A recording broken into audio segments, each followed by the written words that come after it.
Hey y'all, thank you so much for tuning into this video. As you can tell by the title, this video is all about how I achieved these realistic, or at least are realistic to me, looking faux locks.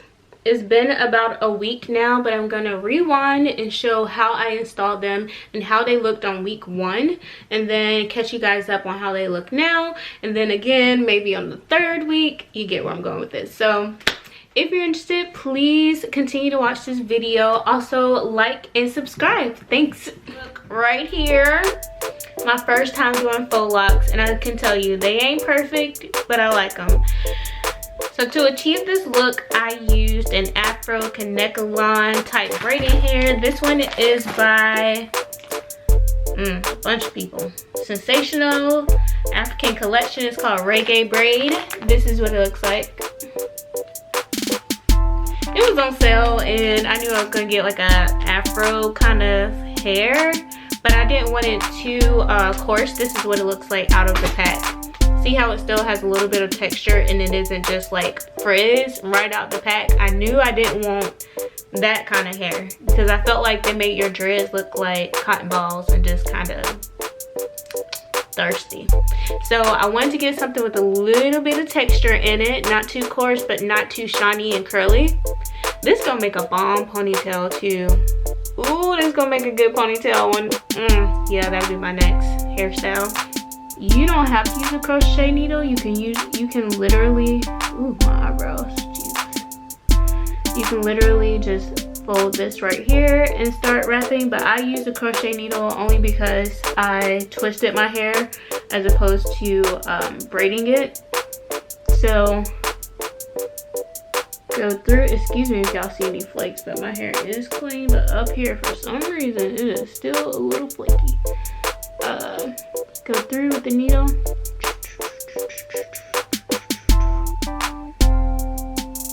Let this fall the full length that you want it. Go back, hold it, your real hair and the fake hair in one hand, and this will be your wrap hand. I go ahead and get those little extra hairs just to make sure. I give it a little twist actually. Little twist, and then I go and wrap. 1, 2, you don't have to spread these out. 3. And then for the 4th one, I know I'm gonna start to work my way down, so I open up the hair a bit.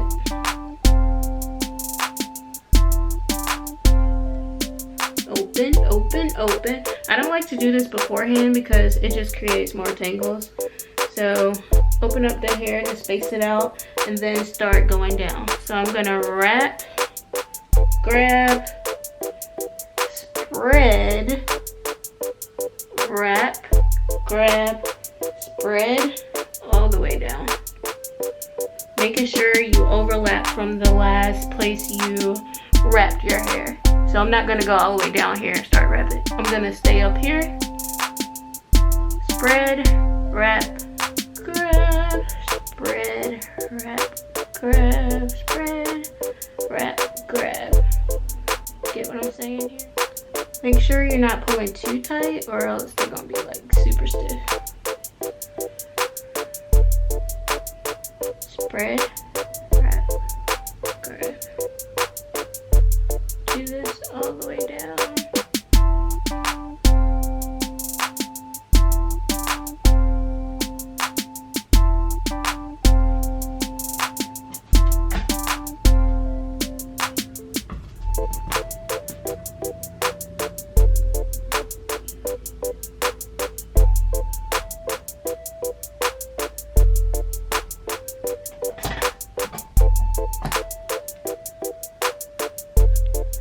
The key when you're wrapping down is to don't switch hands and start wrapping with each hand, because then it's going to start to look like a twist.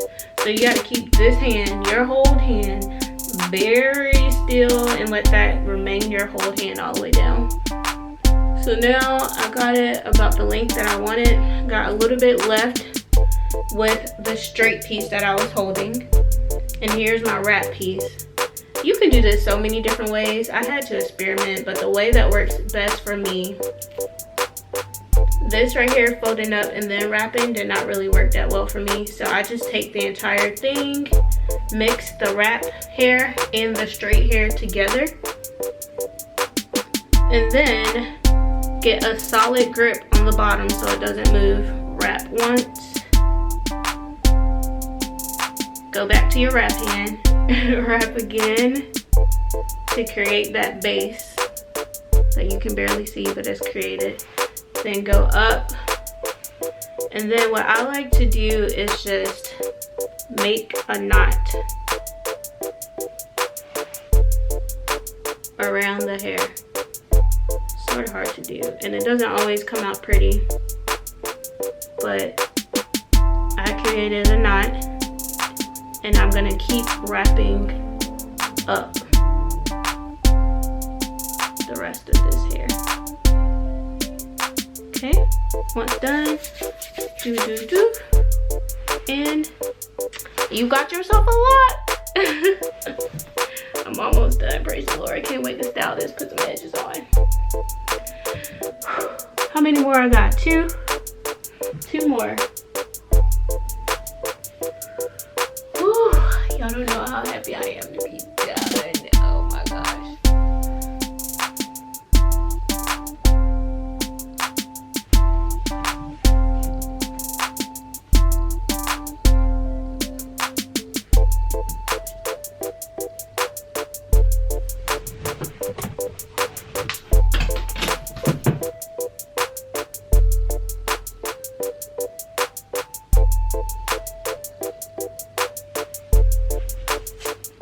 So it is week 2 of my faux locks, and I like them a lot better now that they're getting older. I didn't have to do that whole distress technique that I was thinking about because they really just distressed on their own. I don't know if that was because I put them in janky or what, but I feel like they look way more realistic now. Let me put them all down.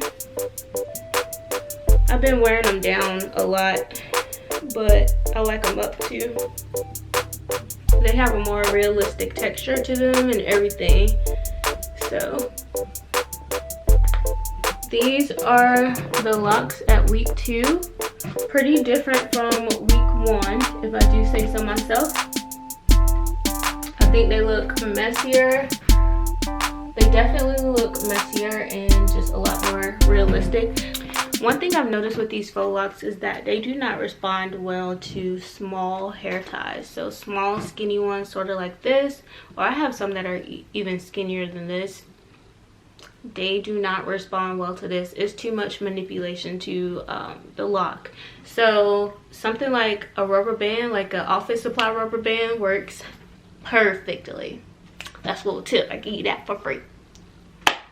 So anyway, y'all, thank you so much for watching this video. Let me know down in the comments if you've tried this before or plan to try this hairstyle. I love it. It is so summer friendly. Like, I'm already thinking about doing them again eventually. So thanks for watching, and I will see you next time. Okay, bye.